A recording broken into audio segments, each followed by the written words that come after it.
Bismillahirrahmanirrahim. Assalamualaikum warahmatullahi wabarakatuh.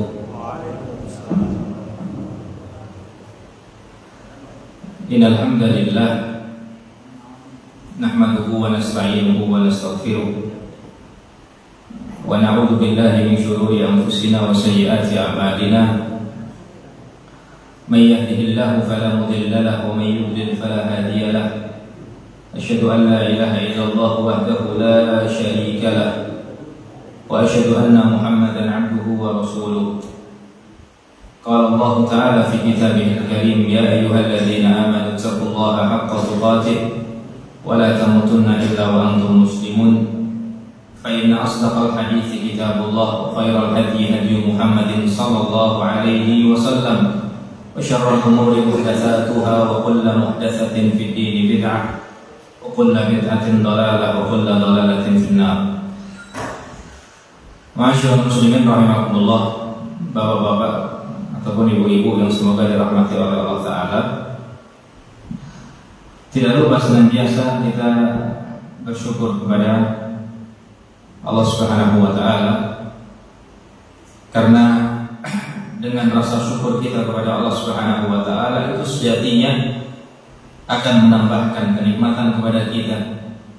Allah Subhanahu wa Ta'ala mengatakan, la in syakartum la azidannakum. Jika kalian bersyukur, maka aku akan tambahkan kepada kalian nikmatku. Para ulama menyebutkan syukur itu ada tiga. Yang pertama, asyukru bil qalb, yaitu bersyukur dengan hati. Bersyukur dengan hati artinya adalah kita meyakini bahwasanya nikmat yang Allah Subhanahu wa Ta'ala berikan kepada kita ataupun nikmat yang kita rasakan sekarang ini itu datangnya dari siapa?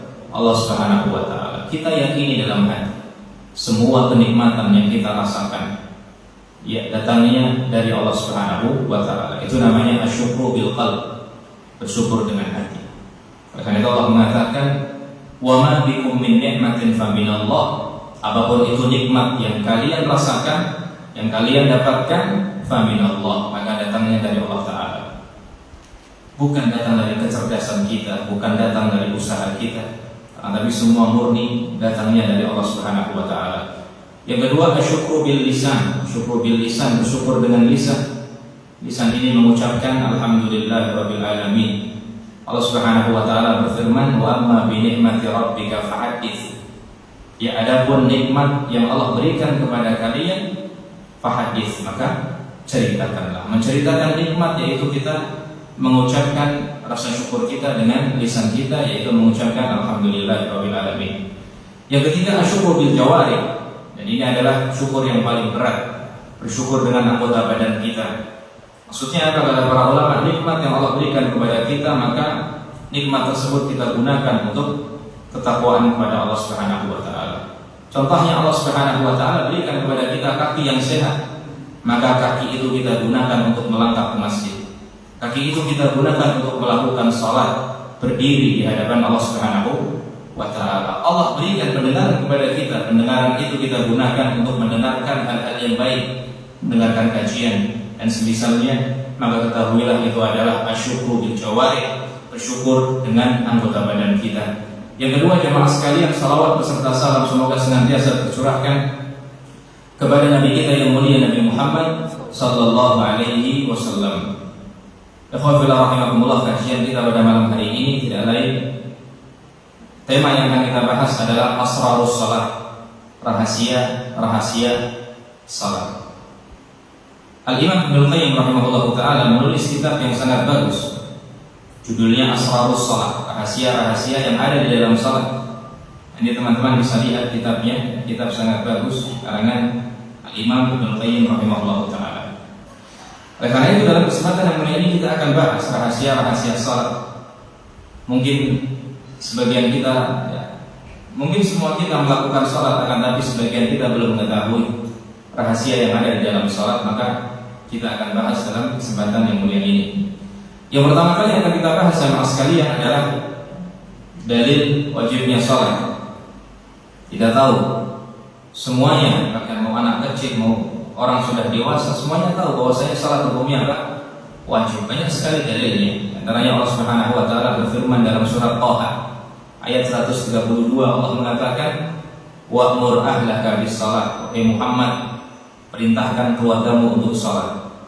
Dan kalau kita belajar fikih, al-amru yufidul wujub. Perintah itu akan memberikan arti wajib. Sebagaimana an-nahyu yufidul tahrim. Sebagaimana larangan akan memberikan arti keharaman. Maka Allah mengatakan wa'mur, perintahkan kepada keluargamu untuk melakukan salat. Maka jelas bahwasanya salat hukumnya apa? Hukumnya wajib. Dan banyak sekali kalau kita buka dalam Al-Quran, Allah mengatakan wa aqimus shalah wa atuz zakat. Wa aqimus sama. Aqimu kalau kita belajar ilmu bahasa itu adalah fi'lul amri, wal amru yufidul wujub. Fi'lul amr adalah fi'il yang digunakan untuk perintah, dan perintah hukum asalnya adalah apa? Wajib. Kecuali ada dalil yang memalingkan dari hukum apa? Hukum wajib. Itu dibahas dalam kitab usul fiqh.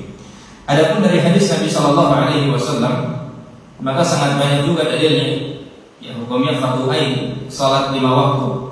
Di antaranya hadis riwayat Muslim ketika Rasulullah Shallallahu Alaihi Wasallam mengutus Mu'adz bin Jabal untuk berdakwah ke negeri Yaman. Negeri Yaman dahulu adalah negeri ahli kitab, negerinya orang-orang Yahudi dan orang-orang Nasrani. Maka apa wasiat Nabi Shallallahu Alaihi Wasallam? Fad'uhum ila syahadati an la ilaha illallah. Maka berikanlah dakwah ataupun dakwahilah mereka yang pertama kali adalah tauhid, bersyahadat tidak ada Tuhan selain Allah Subhanahu wa taala. Jadi faedah besar dari hadis ini tidak lain adalah perkara yang sangat penting yang harus kita ketahui adalah tauhid. Akidah tauhid itu nomor 1. Ya, harus kita pelajari, maka masing-masing introspeksi diri ya, untuk mengupgrade ilmunya, untuk mempelajari tauhid ataupun akidah yang benar.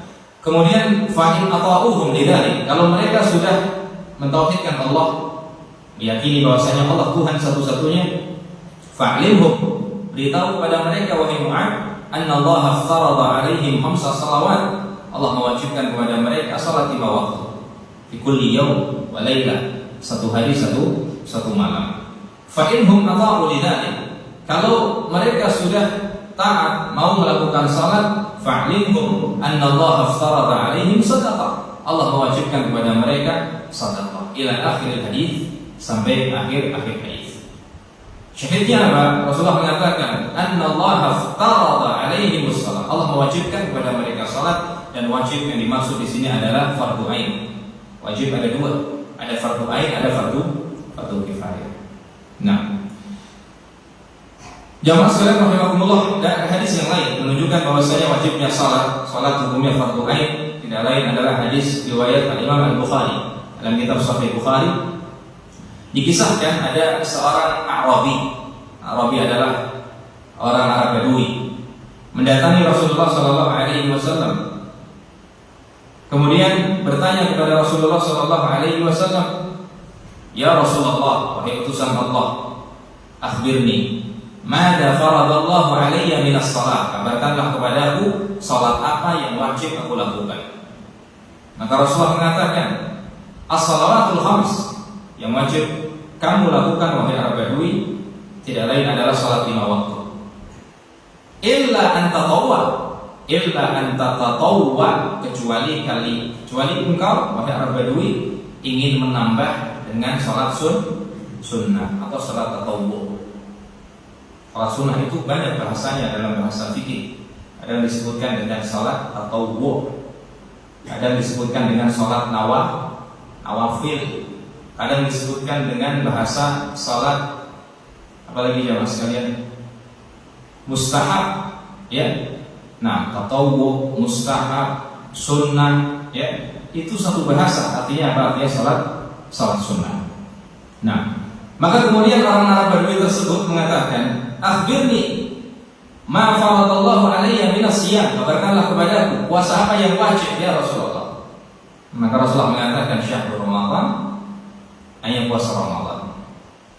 Ini menunjukkan bahwa syariat Islam itu mudah atau berat? Mudah. Salat yang diwajibkan sehari semalam hanya 5 waktu. Itu pun bisa kita lakukan. Setiap sholat itu berapa menit?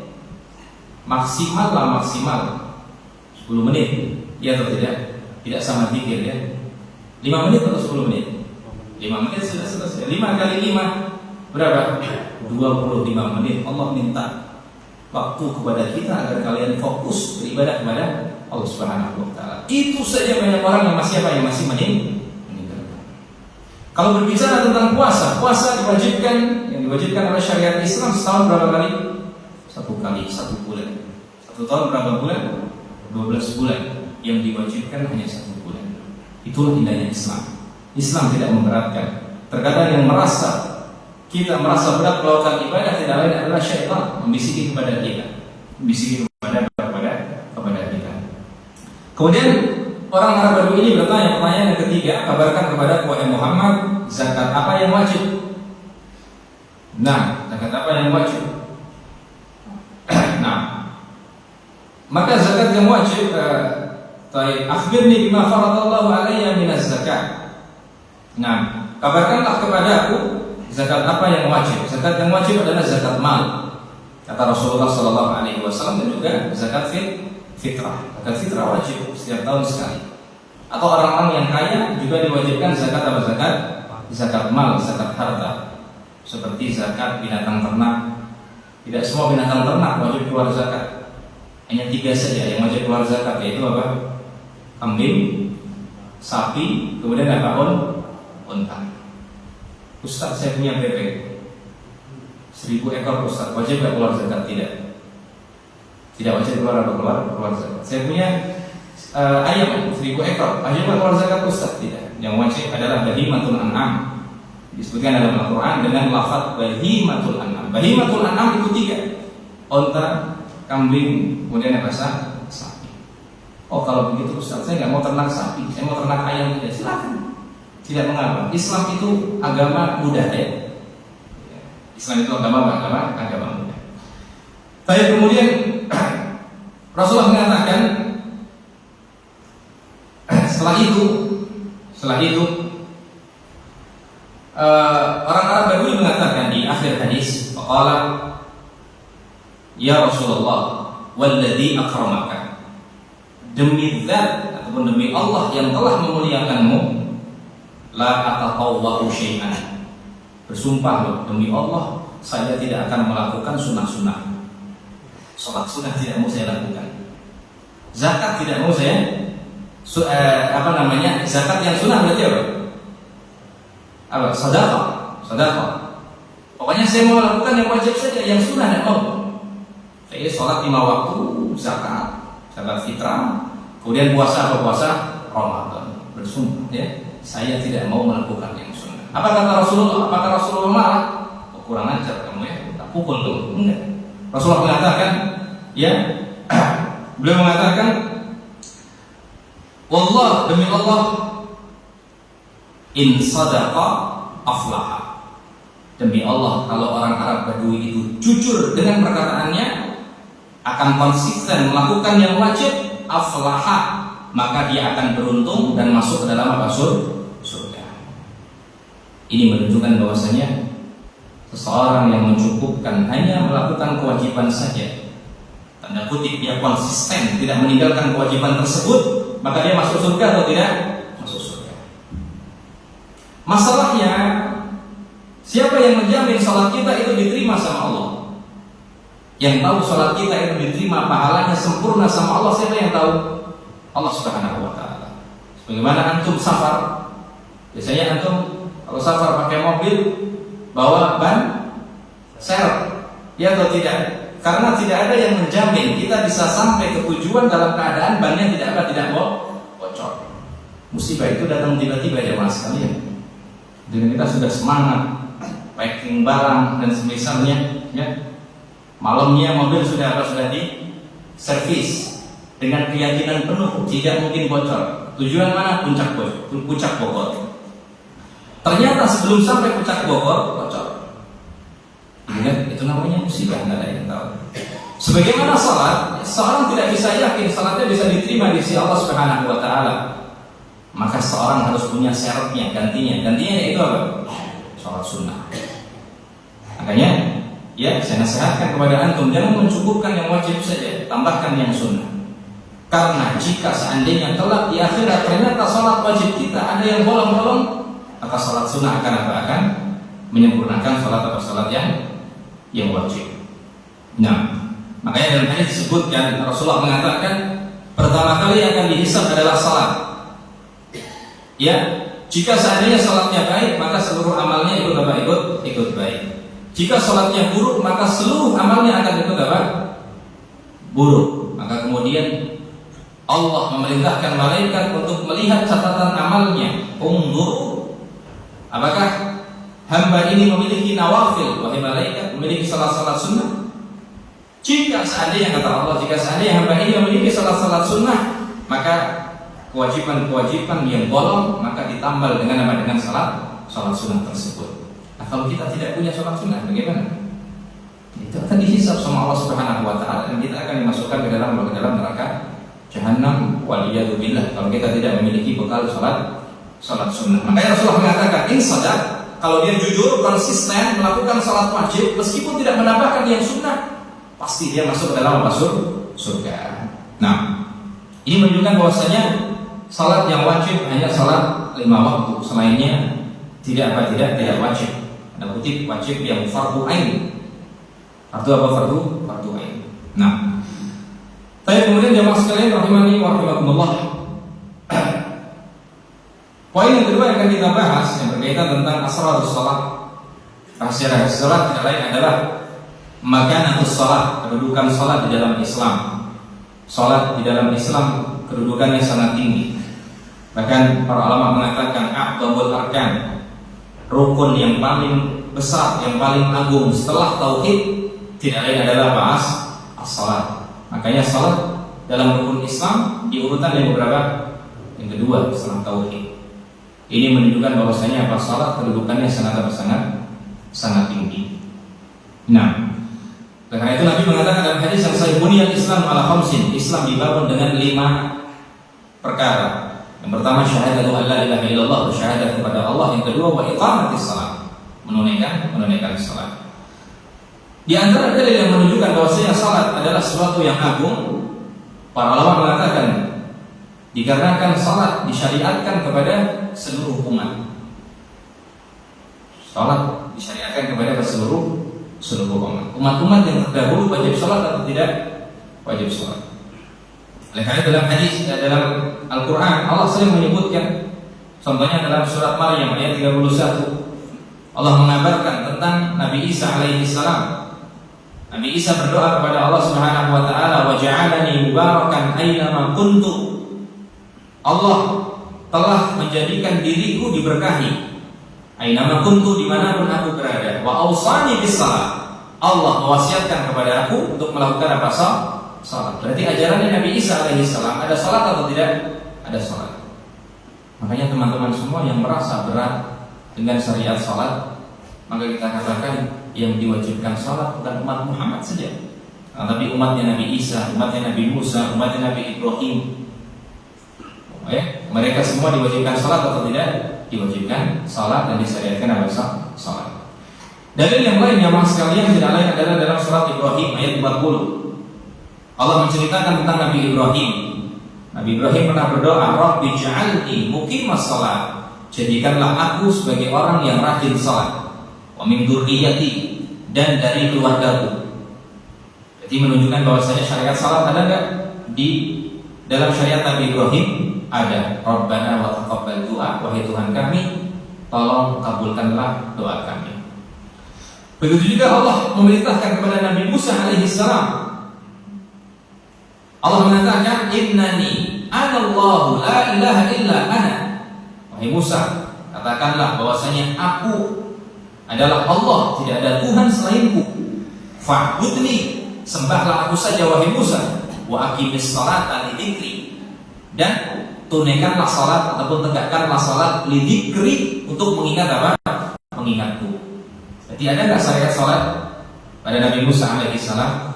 Ada.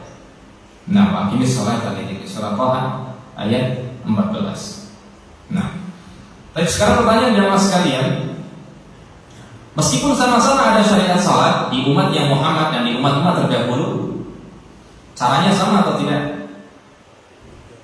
Cara pelaksanaannya sama atau tidak? Tidak sama. Ada perbedaan. Ada perbedaan. Saya sebutkan dalilnya. Ada perbedaan ya, ada perbedaan ya. Bagaimana cara melakukannya? Dalilnya adalah hadis Nabi SAW riwayat Bukhari. Nabi pernah bersabda seperti ini. U'titu khamsan lam yu'tahunna ahadun qabli. Aku diberikan 5 perkara yang tidak diberikan kepada umat-umat sebelumku. Jadi ada 5 kekhususan yang diberikan kepada Nabi Muhammad dan tidak diberikan kepada umat-umat terdahulu. Bisa dipahami? Nah, baik, apa di antaranya? Nusirtu birrahbi masirata syahrin. Aku telah diberikan kemenangan sebelum ataupun sebulan sebelum bertempur. Jadi umat yang Muhammad, di antara kekhususan yang diberikan Allah kepada umat Muhammad, kaum muslimin 1 bulan sebelum bertempur sudah diberikan kemenangan. Maksudnya apa? Musuh sudah merasa takut 1 bulan sebelum bertempur. Kemenangan mental maksudnya. Mereka sudah merasa takut sebulan sebelum bertempur dengan kaum muslim. Itu artinya musir atau fir'aun. Nah, ini tidak diberikan kepada umat-umat terdahulu. Umat-umat terdahulu orang-orang kafir tidak merasa gentar. Ya, tidak merasa gentar. Kemudian yang kedua kata Nabi SAW, wa ju'ilat liyal ardu masjidan. Ini bedanya. Dan Allah Subhanahu wa ta'ala menjadikan al-ard, berarti al-ard bumi seluruhnya masjidan. Apa masjidan? Bisa digunakan untuk sujud, maksudnya bisa digunakan untuk apa? Sholat. Rasulullah mengatakan ini kekhususan umatku. Makanya antum kalau sholat di luar masjid, sah nggak sholatnya? Sah. Antum sholat di tengah jalan, sah nggak sholatnya? Sah. Antum sholat di mana? Di mana saja, yang penting bumi. Sholatnya apa? Sholatnya sah. Nah, kalau di udara tidak sah. Antum sholat sambil terbang, sah nggak? Tidak sah. Kenapa? Karena tidak ada istiqrar. Apa istiqrar? Tidak menetap di bumi. Nah, intinya dimanapun tempat itu sah sholatnya. Dan ini khususan umat kita Muhammad, menunjukkan bahwasannya umat terdahulu sholatnya harus di tempat tertentu, yaitu tempat apa? Ibadah seperti masjid ataupun tempat ibadah yang lainnya. Di luar itu sah nggak sholatnya? Tidak sah. Jadi ada perbedaan atau tidak? Ada perbedaan. Ini luar biasa umat Islam ini. Antum sholat di hutan sah, antum sholat di pegunungan sah. Bayangkan jika seandainya sholat itu hanya sah ketika di masjid. Antum yang senang daki gunung tidak bisa sholat. Antum sholat harus turun dulu. Kecuali masyarakat situ ya, yang memiliki wisata di situ, bangun masjid di atas sama di atas gunung. Makanya susah. Umat terdahulu ada kesusahan di situ dalam masalah sholat. Mereka harus sholat di tempat ibadah. Ya, kita bisa sholat di rumah, gitu kan? Teman-teman yang misalkan di kampungnya belum ada masjid, tidak mengapa sholat di rumah. Di mana lagi? Di kampungnya tidak ada masjid dan semisalnya. Atau di kotanya tidak ada masjid misalkan, kota yang terpencil. Ya apa? Berarti sholat di rumah. Ini kekhususan umat Muhammad SAW. Baik, kemudian tadi Rasulullah mengatakan, dan Allah menjadikan untukku seluruh bumi masjidan, bisa digunakan untuk sholat, wa tahuran, dan bisa digunakan untuk apa? Suci. Ini perbedaan umat kita sama umat terdahulu. Apa maksudnya? Bumi bisa dijadikan untuk sesuci. Apa maksudnya? Debunya bisa digunakan untuk apa? Tayamum. Debunya bisa digunakan untuk apa? Tayamum. Ini menunjukkan bahwasanya umat terdahulu sholatnya harus menggunakan apa? Air. Umat terdahulu sholatnya harus apa? Berwudu menggunakan apa? Air. Kalau tidak ada air bagaimana? Tunggu sampai apa? Sampai ada air. Dipahami di sini? Enak umat kita. Dan ini perbedaan syariat salat ya. umat kita dengan umat apa terdahulu. Kita boleh tayamum kalau tidak ada air. Kita boleh tayamum kalau tidak ada air. Tapi kemudian dalam hadis yang lain, perbedaan salat kita dengan salat umat terdahulu. Dalam hadis riwayat Muslim, Nabi Shallallahu Alaihi Wasallam menyebutkan, aku diberikan 3 kekhususan yang tidak diberikan kepada umat terdahulu. Di antaranya, ju'ilat sufufuna ka sufufil malaika. Saf-saf kami itu seperti safnya malaikat ketika di langit. Safnya malaikat lurus atau tidak? Lurus. Makanya kita kalau sholat, safnya lurus atau tidak? Lurus. Ini kekhususan umat kita. Berarti umat terdahulu safnya bagaimana? Safnya bagaimana? Miring atau letter U atau S bentuknya? Bagaimana? Bagaimana safnya? Sendiri-sendiri. Safnya apa sendiri? Sendiri-sendiri, mutafarriqi. Makanya disebutkan dalam perkataan seorang ulama ya tentang hal ini menunjukkan bahwasanya saf umat terdahulu itu tidak lurus, akan tapi mereka sendiri-sendiri. Ya, safnya apa sendiri? Sendiri-sendiri, tidak berbarengan seperti kita lurus. Ini perbedaan syariat salat kita dengan syariat salat umat terdahulu. Baik jemaah sekalian rahimakumullah, di antara asrarus salat, rahasia salat yang membuat salat ini adalah ibadah yang sangat istimewa, sangat agung, jangan sampai kita tinggalkan. Jika kita berbicara tentang syariat selain salat, seperti syariat zakat. Syariat zakat cukup ayat turun. Ya. Kemudian Allah Subhanahu wa taala berfirman, "Khudh min amwalihim shadaqatan tutahhiruhum wa tuzakkihim biha." Wahai Muhammad, ambillah dari harta-harta mereka kaum muslimin sedekah. Sedekah ini maksudnya apa? Zakat. Maka ketika Allah mewajibkan zakat, cukup ayat turun kepada Nabi Muhammad SAW. Ketika Allah mewajibkan puasa, cukup ayat turun, iya atau tidak? Cukup ayat turun. Allah mengatakan dalam Al-Quran, Ya ayyuhalladzina amanu kutiba alaikumus siyam. Wahai orang-orang yang beriman, telah diwajibkan kepada kalian puasa, sebagaimana diwajibkan kepada orang-orang sebelum kalian. Nah, berbicara masalah pengharaman khamr misalkan, cukup ayat turun. Allah Subhanahu wa taala mengatakan, Ya ayyuhalladzina amanu innamal khamru wal maisiru wal ansabu wal azlamu rijsun min amali syaitan. Wahai orang-orang yang beriman, sesungguhnya khamr, wal maisir, apa maisir? Berjudi. Wal ansab, apa ansab? Mengundi nasib. Wal azlam, apa azlam? Azlam adalah memberikan sesajen kepada apa? Kepada sesembahan selain Allah. Rijsun, itu adalah perkara yang apa? Najis, maksudnya haram. Min amali syaitan, itu perbuatan syaitan. Allah ketika mengharamkan khamr cukup ayat yang turun. Tapi ketika Allah mensyariatkan salat tidak cukup ayat turun, tapi Nabi Muhammad yang suruh apa? Yang suruh naik. Ini menunjukkan bahwasanya apa? Syariat salat agung atau tidak agung. Syariat yang lain cukup ayat turun selesai permasalahan. Syariat salat Nabi suruh naik terlebih dahulu. Makanya ada kisah namanya apa? Isra Mi'raj. Itu kisah pensyariatan salat kepada umat Muhammad sallallahu alaihi wasallam. Makanya dalam hadis yang sangat panjang kisah pensyariatan salat disebutkan dalam riwayat Bukhari, maka ketika Nabi sallallahu alaihi wasallam jemaah sekalian naik ke langit ke-7 untuk bertemu Allah Subhanahu wa taala, kemudian Allah memberikan syariat salat. Pertama kali diberikan berapa waktu? 50 waktu. Akhirnya Rasulullah turun, namanya seorang hamba diberikan perintah sama tuannya, sama Tuhannya, yuk kita terima. Ketika turun ketemu dengan Nabi Musa alaihissalam, maka Nabi Musa mengatakan, Ya Muhammad, maftarada rabbuk, apa yang telah diwajibkan Tuhanmu? Nabi Muhammad mengatakan, Ya khamsina salawat, 50 salat ataupun salat 50 waktu setiap harinya.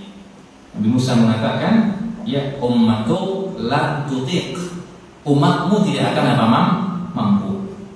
Irji ila rabbik, kembali kepada Tuhanmu. Wahai Muhammad, is'ali takhfif, minta diskon. Minta apa? Minta keringanan ataupun diskon. Nabi Muhammad akhirnya naik lagi, menemui siapa? Menemui Allah Subhanahu wa taala.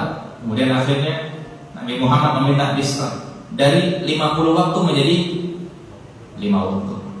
Ini seperti ibu-ibu yang menawar celana di pasar dari harganya 50.000 menjadi berapa? 5.000. Kalau saya jadi penjualnya, tak akan aku biarkan itu pulang dalam keadaan selamat. Parah gitu kan, parah. Nah, maksudnya apa? Nabi Muhammad itu sudah berkorban untuk kita, meringankan ibadah kita dari 50 waktu menjadi berapa? 5 waktu. 55 itu jauh atau tidak? Jauh sekali.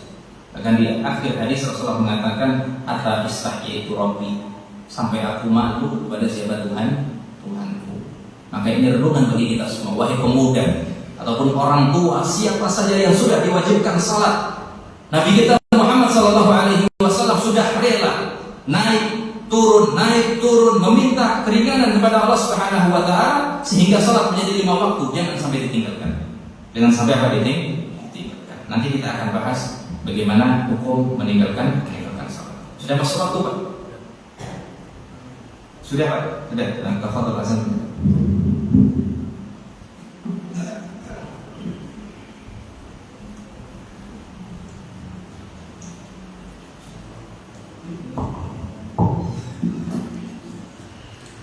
Allahu Akbar, Allahu Akbar, Allahu Akbar, Allahu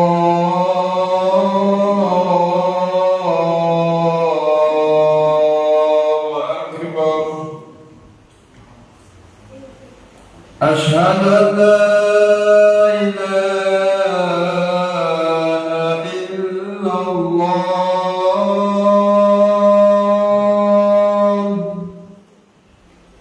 أشهد أن لا إله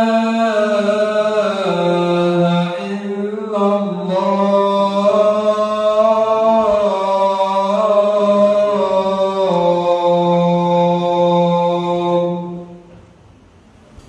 أشهد أن محمدا رسول الله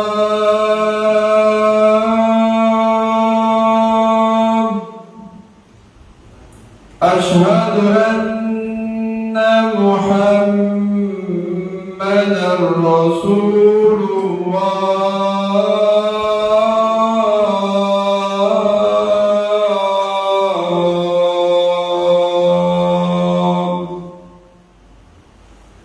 حي على الصلاة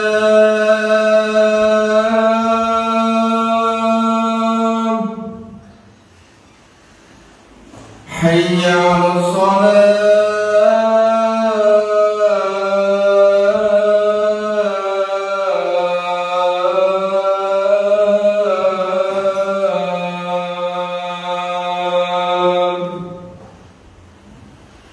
حي على الفلاح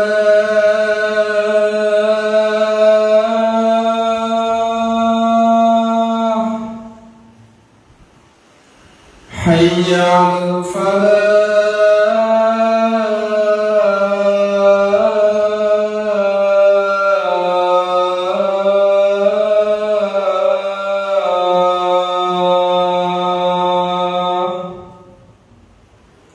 الله أكبر الله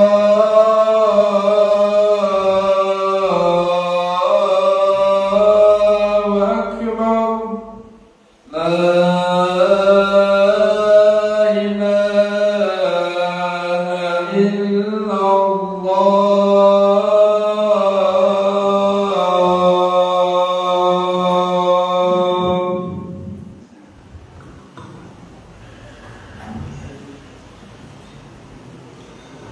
Bismillah, wassalatu wassalamu ala Rasulillah wa ala alihi wa ashabihi wa man tabi'al huda amma ba'd. Jamaah sekalian rahimakumullah, di antara rahasia salat yang selanjutnya disebutkan oleh para ulama, salat tidak akan gugur dalam keadaan apapun. Ibadah-ibadah yang lainnya selain salat bisa gugur, seperti zakat. Zakat fitrah bisa gugur nggak? Bisa gugur. Contoh misalkan antum di malam Idul Fitri Berarti di akhir puasa Ramadan antum tidak punya uang kecuali nominalnya 20.000. Sudah tidak ada yang lain. Ini tok 20.000. Sedangkan kewajiban zakat fitrah berapa kilo? Berasnya berapa kilo Pak? 2,7 Pak ya. Digenapkan menjadi 3 kilo untuk ihtiyat, hati-hati, untuk kehati-hatian. Kira-kira uang 20.000 kalau belikan beras dapat berapa Pak? 1 kilo lebih. 1 kilo lebih sedikit. Nah, baik. Bagaimana hukumnya seperti ini? Gugur gak kewajiban? Gugur kewajiban. Sebagian ulama mengatakan tidak gugur, akan tapi dia hanya wajib sebagiannya saja. Diantum 20.000 itu bisa untuk beli 1 kilo misalkan, belikan 1 kilo karena mampunya hanya apa? 1 kilo. Taruhlah tidak punya uang sama sekali di hari Idul Fitri, ya Allah. Punya uang akan tapi bentuknya utang. Bentuknya utang ya. Baik. Sama saja tidak wajib apa? Melakukan apa? Zakat fitrah. Zakat fitrah gugur. Berbicara masalah puasa bisa gugur atau tidak? Gugur. Contoh di antara sesuatu yang menggugurkan puasa adalah sakit yang parah sehingga antum berat melakukan puasa, itu menggugurkan puasa. Baik, contoh lagi ketika antum safar. Orang-orang yang safar dan safarnya adalah safar yang jauh, ya. Nah, maka boleh nggak membatalkan puasa? Boleh. Puasa gugur, tapi nanti dikotok ya. Intinya bisa gugur, boleh tidak dilakukan di tepat waktu. Puasa, zakat, haji. Antum tidak mampu, tidak punya uang untuk melakukan ibadah haji. Atau punya uang, akan tapi ngantrinya lama, keburu meninggal terlebih dahulu. Sekarang ngantri haji, ya kalau di daerah Pekalongan berapa tahun Pak? 30 tahun. Ya, antum yang sudah umur yang 40 tahun. Kalau daftar sekarang 70 tahun baru berangkat. Iya kalau yang manggil adalah ibadah haji. Kalau yang manggil Allah 70 tahun sudah apa? Sudah misalkan. Maka gugur kewajiban. Tidak punya uang. Tapi sholat tidak bisa gugur sama sekali. Harus tetap dilakukan tepat waktu. Saya ulangi, sholat tetap harus dilakukan tepat waktu. Dalam keadaan apapun, iya, dalam keadaan apapun. Karena itu dalam hadis yang sahih, orang kalau tidak mampu sholat dalam keadaan berdiri dikarenakan sakit, maka sholat dalam keadaan apa? Duduk. Tidak bisa duduk, kata Rasulullah SAW, maka apa? Sholli muttaji'an. Sholat dalam keadaan apa? Muttaji'. Apa muttaji'? Tidur miring, bersandar dengan apa? Dengan lambung bagian apa? Bagian kanan. Seperti ini kepala, ini kaki. Nah, wajahnya menghadap apa? Ke kiblat. Kalau tidak mampu seperti itu, kata para ulama, sholli mustalqiyan.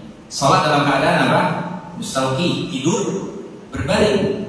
Tapi nanti disyaratkan kepalanya diangkat menggunakan bantal sehingga wajahnya bisa menghadap apa? Kiblat. Bahkan kata para ulama, jika seandainya ada orang marid, sakit, bahkan wala yaslam syai'un min jasadihi, tidak ada yang selamat dari jasadnya illa qalbahu, kecuali apa? Hatinya. Contohnya seperti sakit apa? Lumpuh total semuanya sampai mata-matanya. Berarti hanya bisa melek seperti itu. Tangan tidak bergerak, mata tidak bergerak, semuanya tidak bergerak kecuali apa? Jantung ataupun hati. Wajib sholat atau tidak? Wajib sholat. Sholatnya bagaimana? Dengan hati. Sholatnya menggunakan apa? Isyarat hati. Kalau kepalanya masih bisa gerak, kata para ulama fikih, sholatnya menggunakan isyarat apa? Kepala. Kalau matanya masih bisa berkedip, maka sholatnya menggunakan isyarat apa? Mata. Ini menunjukkan bahwasanya sholat tidak bisa gugur sama sekali, jemaah. Sholat tidak bisa gugur sama sekali. Makanya saya sarankan ya, orang-orang yang berkecimpung di rumah sakit dan semisalnya, kalau bisa tempat tidurnya orang yang sakit itu dihadapkan kemana? Kiblat. Kalau mereka susah melakukan sholat berdiri, mereka bisa langsung sholat dalam keadaan apa? Berbaring. Yang penting menghadap apa? Kiblat. Tidak perlu kita pindah-pindah terlebih dahulu, nanti kita kena kasus gitu kan. Ini merubah tataan rumah sakit dan semisalnya. Makanya sebisa mungkin nih ditata. Orang-orang yang punya wewenang dalam masalah itu. Baik. Nah, ini menunjukkan bahwasanya salat tidak mungkin tergugurkan sama sekali. Aku sering lihat video yang berseliweran di YouTube, di WhatsApp dan semisalnya, orang-orang sholat dalam keadaan kakinya apa? Hanya satu, dalam keadaan cacat dan semisalnya, tidak punya kaki sama sekali, masih sholat, maka malu. Kita yang masih sehat dan semisalnya, akan tapi kita meninggalkan apa? Sholat. Itu kejutan bagi kita semua jemaah sekalian. Ketahuilah, pertama kali akan dihisab oleh Allah Subhanahu wa taala kelak di akhirat tidak lain adalah apa? Adalah sholat. Kayak jemaah sekalian rahimakumullah, di antara asrarus sholat, rahasia sholat, Allah berjanji kepada orang yang istiqamah di dalam melakukan sholat yang wajib, Allah akan berjanji dengan banyak perkara. Perkara yang pertama, janji Allah kepada orang-orang yang istiqamah melakukan sholat yang wajib, Allah akan mendatangkan ketenangan hati. Namanya hidup ingin tenang atau ingin tidak tenang? Ingin tenang. Maka solusinya adalah apa? Sholat. Mudah, pusing, solusinya apa? Sholat. Tidak tenang, rasa takut, solusinya adalah apa? Sholat. Kefikiran, kerjaan masih susah dan semisal, sudah sholat. Itu akan menyelesaikan apa?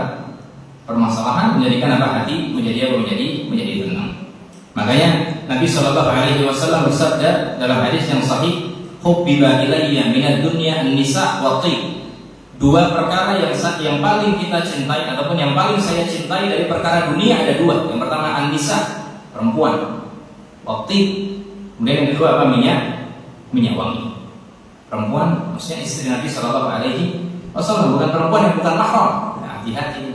Baik, yang kedua adalah apa? Atib. Atib adalah apa? Minyak wangi. Nabi sangat suka dengan apa? Dengan minyak wangi. Nabi senantiasa memakai minyak apa? Minyak wangi. Baik. Wa ju'ila qurratu aini fi shalah. Dan Allah telah menjadikan penyejuk pandanganku ketika apa? Ketika salat. Aku kalau salat, kata Rasulullah, aku merasakan sejuk pandangan, hati tenang, ya, tidak ada beban dan semisalnya. Oleh karena itu jamaah sekalian, orang yang benar-benar melakukan salatnya dengan cara yang baik, maka akan datang ketenangan ke dalam hati. Tapi tidak semua orang, ya atau tidak? Tidak semua orang ketika salat tenang hatinya. Kadang ada orang yang salat jiwanya di masjid, akan tapi hatinya di mana? Hatinya sedang berkeliaran malam ini. Wah, enaknya jalan-jalan kemana ya? Nanti kulineran apa setelah ini? Gitu kan? Atau hatinya sedang memikirkan apa? Hutang, ya Allah. Hutang kok banyak, cicilan, masya Allah, SPP belum terpenuhi, jasadnya ya di masjid, akan tapi apa? Akan tapi pikirannya di mana? Di luar masjid. Maka tidak mendapatkan ketenangan, dia tidak akan mendapatkan apa? Ketenangan. Nah, makanya ada perkataan ulama salaf ini, perhatikan, saking beratnya, terkadang memang berat ya mendapatkan ketenangan ketika salat, harus penuh perjuangan. Para ulama salaf mengatakan perkataan seperti ini, perhatikan. Kabatus salata arba'ina sanatan. Aku mati-matian melakukan salat selama 40 tahun. Wa tana'amtu biha 20 sanatan. Aku baru merasakan kenikmatan salat ataupun aku baru merasakan ketenangan hati 20 tahun setelahnya. Maksudnya apa? Berarti selama 40 tahun dia belum mendapatkan apa? Ketenangan ketika salat. 20 tahun setelahnya baru mendapatkan apa? Luar biasa ketenangan ketika salat. Memang berat. Perlu apa? Perlu latihan ya. Kita khusyuk ketika sholat. Ya, khusyuk kita datang di awal waktu. Kita tidak memikirkan perkara dunia. Terkadang memang syaitan itu pintar. Sebelum sholat tidak ada pikiran sama sekali. Ya, tidak. Terkadang kalau pas sholat, masya Allah, masuk semua pikiran. Oh iya, tadi mau ini. Dan terkadang jamaah sekalian ini subhanallah, pintarnya syaitan. Terkadang kita nyari sesuatu sebelum sholat tidak ketemu. Kita sudah pulang balik 10 kali, 20 kali tidak ketemu. Pas sholat dapat ilham. Ya bukan dari Allah, dari mana? Dari syaitan. Oh di sana. Ternyata ketika dicari benar adanya. Tapi sengaja syaitan itu ingin kita berpikir terus. Sudah. Tadi sesuatu yang hilang dipikir tadi, sekarang ini mumpung tenang ketika sholat. Sehingga apabila kita tidak ingat Allah, kita memikir sesuatu yang hilang tadi. Itu syaitan pintar luar biasa. Makanya Rasulullah mengatakan, inna syaitan yajri min ibni Adam majrad dam. Syaitan itu mengalir di aliran apa? Darah manusia. Luar biasa. Ini mengerikan sekali syaitan. Bahkan dalam Al-Quran, ya, syaitan mengatakan, aku akan mendatangi manusia min baini aydihim, dari arah depan, wa min aymanihim, dari arah kanan, wa min syama'ilihim, dari arah kiri, wa min khalfihim, dari arah apa? Belakang. Wala tajidu aktsarahum syakirin. Sampai-sampai engkau ya Allah tidak akan mendapatkan dari hamba-hambamu orang-orang yang bersyukur. Ini syaitan. Syaitan tidak pernah tidur untuk kita, tapi kita sering tidur. Syaitan luar biasa, tidak tidur ya, luar biasa. Mereka kalau berperang tidak main-main. Mereka sudah menyiapkan ya pasukan perang yang sangat lengkap untuk memerangi kita. Yang gelarnya S3 nanti diperangi sama syaitan, yang gelarnya apa? S3. Yang gelarnya lulusan pesantren cukup, yang menyesatkan adalah apa? Syaitan lulusan apa? Pesantren. Yang ngajinya sudah puluhan tahun, maka sama syaitan yang sudah ngaji puluhan tahun, ya ngajinya ngaji beda tapi ya, ngaji hitam bukan ngaji putih. Maka disuruh menyesatkan orang yang sudah lama mengaji. Itulah syaitan. Ya, mengerikan sekali. Tapi jemaah sekalian, Allah berjanji kepada orang-orang yang istiqomah melakukan salat, Allah akan merubah akhlaknya. Yang tadinya buruk menjadi apa? Menjadi baik. Oleh karena itu Allah Subhanahu wa taala mengatakan dalam Al-Qur'an, "Inna salata tanha 'anil fahsya' wal munkar." Sungguhnya salat itu akan merubah akhlak seseorang ataupun akan mencegah seseorang dari perbuatan keji dan kemungkaran. Makanya Bapak-bapak sekalian, anak-anak yang susah dinasihatin, tolong diberikan nasihat yang tulus, ya, usaha yang kuat, tekad yang kuat agar anak-anaknya bisa melakukan apa? Salat. Kalau anak-anak sudah nikmat melakukan salat, sedikit demi sedikit perbuatan buruknya akan apa? Berkurang. Yang akhlaknya tadi tidak sopan sama orang tua dan semisalnya, lama-kelamaan dengan salat Allah Subhanahu wa taala akan berubah akhlaknya. Makanya Rasulullah memerintahkan di umur 7 tahun untuk melakukan apa? Salat. Ya, perintahkan salat, ya, wa huwa ibnu sab'in, dalam keadaan anak kalian umurnya 7 tahun. Wadribuhum, pukullah kalau mereka sudah umur berapa? 10 tahun. Ini menunjukkan bahwasanya salat memiliki peran penting untuk berubah akhlak manusia. Dalam surat yang lain, surat Al-Ma'arij ayat 19 sampai 23. Innal insana khuliqa halu'a. Manusia itu punya tabiat halu. Halu'a itu artinya apa? Keluh kesah. Sering keluh kesah daripada bersyukur. Ini tabiat buruk manusia. Innal insana khuliqa halu'a. Idza masahu syarru jazua. Kalau mendapatkan musibah, keburukan, jazua, keluh kesah, mengeluh terus setiap hari. Guys, baru kena musibah guys. Ya Allah, susah banget nyari uang dan semisal. Jadi statuskan keluh kesahnya. Sekarang banyak sering kita melihat statusnya apa? Keluh kesah agar orang iba mengasihani dia. Tidak perlu jemaah sekalian, antum punya Allah. Tidak perlu menghamba kepada manusia. Antum punya Allah yang bisa merubah seluruh problem permasalahan kita. Sudah adukan kepada Allah. Apapun masalahmu, bentangkan sajadahmu. Biasanya itu. Apapun masalahmu, sudah bermunajat kepada Allah, meminta kepada Allah kemudahan. Insya Allah Allah akan bukakan apa kamu kemudahan. Wa idza masahul khairu manua. Kalau dapat kenikmatan, manu itu apa? Pelit. Tidak mau sedekah. Ini sifat buruk manusia atau tidak? Sifat buruk manusia. Tapi tidak semua manusia seperti itu sifatnya. Illal musallin. Orang-orang yang sholat tidak seperti ini. Orang-orang yang sholat kalau ada musibah tidak perlu kesah, akan tapi langsung berdoa kepada siapa? Allah Subhanahu wa taala. Orang-orang yang sering sholat, yang istiqomah ketika melakukan sholat, kalau mendapatkan harta semakin dermawan atau semakin pelit? Semakin dermawan. Makanya jadilah orang-orang musolli, orang-orang yang sering melakukan apa? Sholat. Ini Allah yang mengatakan sendiri. Ya, kalau antum menjadi orang yang sholat, antum akan menjadi orang dermawan. Kalau antum menjadi orang yang istiqomah sholat, antum akan hilang sifat keluh kesah ketika mendapatkan apa? Musibah.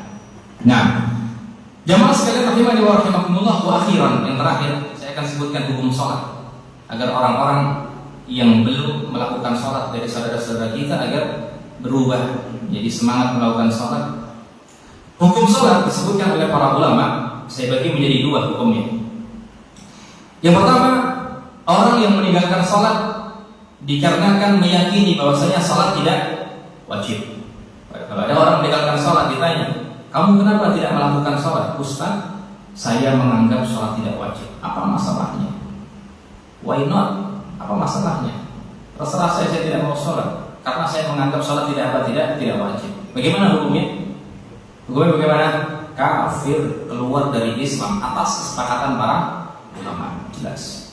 Kenapa alasannya? Karena dia mengingkari sesuatu yang sudah diketahui oleh semua orang, yaitu kewajiban apa? Salat. Semua orang tahu. Semua orang tahu, kecuali orang gila. Ya, orang gila pun terkadang tahu. Ya, nah, baik. Ini namanya al-ilmu daruri. Kewajiban salat adalah sesuatu yang diketahui semua orang. Maka kalau diingkari, yang mengingkari bisa keluar dari apa? Islam. Seperti wajibnya salat, wajibnya zakat, wajibnya puasa, wajibnya apa? Haji. Itu kalau diingkari, maka sepakat para ulama dari 4 mazhab mengatakan orang itu keluar dari Islam, tanda kutip kafir. Baik, sekarang masalah yang sering terjadi, meninggalkan salat dalam keadaan apa? Mutakasilan. Apa mutakasilan? Malasan. Kadang salat, kadang tidak. Kadang salat, kadang tidak. Kadangnya terkadang lebih banyak daripada apa? Salatnya. Waliyadzubillah, kita berdoa kepada Allah agar teman-teman kita yang belum melakukan salat diberikan semangat untuk melakukan apa? Salat. Nah, bagaimana hukumnya orang yang meninggalkan salat dikarenakan malas? Maka mazhab Syafi'i, ya, berarti kan mazhab Syafi'i dan mazhab Malik berpendapat bahwasanya orang itu telah melakukan dosa besar. Orang itu dihukumi yang pertama kali melakukan apa? Dosa besar. Setelah itu kata mazhab Malik dan mazhab Syafi'i, yustatab. Apa yustatab? Diminta bertaubat. Sekali diminta bertaubat. Tidak mau, datangi yang kedua kali. Tidak mau, datangi yang berapa kali? Tiga kali. Kalau masih tidak mau bertaubat, masih meninggalkan salat, tidak mau bertaubat, yuktalu haddan. Apa yuktal? Dipenggal lehernya. Tapi dihukumi Islam atau tidak? Dipenggal lehernya dihukumi Islam atau tidak? Dihukumi masih Islam. Jadi dalam mazhab Syafi'i, orang yang meninggalkan salat dikarenakan malas, ini berbicara para ulama, bukan saya hanya menukil. Saya hanya menukil apa? Pendapat dari para ulama. Ya, mazhab Syafi'i, mazhab Malik mengatakan orang meninggalkan salat dikarenakan malas, dosa besar. Nanti bagaimana caranya? Diminta bertaubat sekali, 2 kali. Kalau mau, alhamdulillah, maka tidak diberikan hukuman apapun. Paham? Kalau sudah diminta bertaubat sama imam ataupun wakilnya dan semisalnya, tapi tidak mau bertaubat, maka apa? Yuktalu haddan. Yuktalu haddan itu dia dipenggal lehernya. Akan tapi dikarenakan hukuman. Bagaimana keislamannya? Dia masih muslim, berarti dimandikan. Boleh dimandikan atau tidak? Boleh dimandikan, kemudian dikafani sebagaimana orang muslim pada umumnya, dan boleh dikuburkan di kuburannya kaum muslimin. Nah, ini pendapat siapa tadi? Mazhab Syafi'i dan juga mazhab Malik. Berat atau tidak? Berat. Itu semua bukan akal-akalan mereka. Mereka melihat dalil-dalil tentang sholat luar biasa ancamannya. Maka Nabi mengatakan al-ahdu bainana wa bainal kafir tarkus sholat. Perjanjian antara kita dan orang kafir adalah salat. Faman taraka, kata Nabi, hadisnya sahih. Barang siapa yang meninggalkan salat faqad kafar. Jadi ini perselisihan para ulama. Mazhab Malik, mazhab Syafi'i mengatakan dosa besar. Tapi nanti diminta bertaubat. Tidak mau bertaubat, nanti akan dipenggal lehernya. Tapi dihukumi Islam? Iya, dihukumi Islam. Tapi mazhab yang ketiga, mazhab siapa? Mazhab Ahmad. Ini lebih berat lagi. Mazhab Ahmad mengatakan apa? Orang yang meninggalkan salat dalam keadaan malas dihukumi apa? Kafir. Dipenggal lehernya atau tidak? Iya, dipenggal lehernya. Kalau sudah dihukumi kafir, boleh nggak dikuburkan di kuburan kaum muslimin? Tidak boleh dimandikan, tidak boleh dikafani, tidak boleh dikuburkan di kuburan kaum muslimin. Mazhabnya Ahmad berat. Baik. Mazhabnya Abu Hanifah sama seperti mazhabnya Malik dan Imam Syafi'i. Mazhabnya Syafi'i, jadi hukumnya apa? Dosa besar. Cuma hukumannya berbeda. Mazhab Hanafi mengatakan orang yang meninggalkan salat dalam keadaan malas, maka dia melakukan dosa besar. Yustatab, sama, nanti diminta bertaubat. Kalau mau bertaubat, alhamdulillah, tidak diberikan hukuman apapun. Kalau tidak mau bertaubat, yusjan. Apa yusjan? Dipenjara hatta yamut, sampai meninggal dunia. Itu pendapatnya siapa? Mazhab Abu Diminta bertaubat dulu. Kalau nggak mau bertaubat, berarti dia dipenjara sampai kapan? Seumur hidup berarti sampai meninggal dunia. Semua ini dikarenakan dalil-dalil tentang meninggalkan sholat luar biasa. Dalam Al-Quran bahkan disebutkan, ma salakakum fi saqar. Apa yang menyebabkan kalian masuk dalam neraka jahanam? Qalu lam nakum minal musallin. Kami tidak pernah melakukan apa? Salat. Bahkan dalam hadis yang sudah kita sebutkan tadi, Rasulullah mengatakan dengan jelas, orang yang meninggalkan salat bisa dihukumi apa enggak? Kafir. Tapi tidak serta-merta ya, jadi ada khilaf di antara para ulama. Ada yang berpendapat dosa besar, ada berpendapat apa langsung dihukumi apa? Dihukumi keluar dari Islam. Nah, faedahnya pada jamaah sekalian, para ulama ketika memberikan hukuman berat tentang orang yang meninggalkan salat ini menunjukkan bahwasanya apa? Salat adalah perkara yang sangat penting kita perhatikan. Saya nasihatkan kepada antum semua, nasihatkan kepada keluarga, nasihatkan kepada anak-anak, nasihatkan kepada orang-orang dekat kita. Ayo kita lakukan salat. Ayo kita lakukan apa? Salat. Kenapa? Karena para ulama berselisih pendapat tentang orang yang meninggalkan salat. Bahkan sebagian mereka berpendapat bisa keluar dari apa? Dari Islam. Waliyadzubillah. Qul qouli hada. Kita akan kajian kita pada malam hari ini. Semoga bisa bermanfaat bagi diri kita pribadi dan jamaah sekalian. Semoga kita semua dijadikan orang-orang yang semangat melakukan salat, istiqomah melakukan salat, dan semoga Allah menjadikan saudara-saudara kita menjadi orang-orang yang rajin melakukan salat fardu. Amin ya rabbal alamin. Subhanakallahumma wa bihamdika asyhadu an la ilaha illa anta astaghfiruka wa atubu ilaik. Assalamualaikum warahmatullahi wabarakatuh.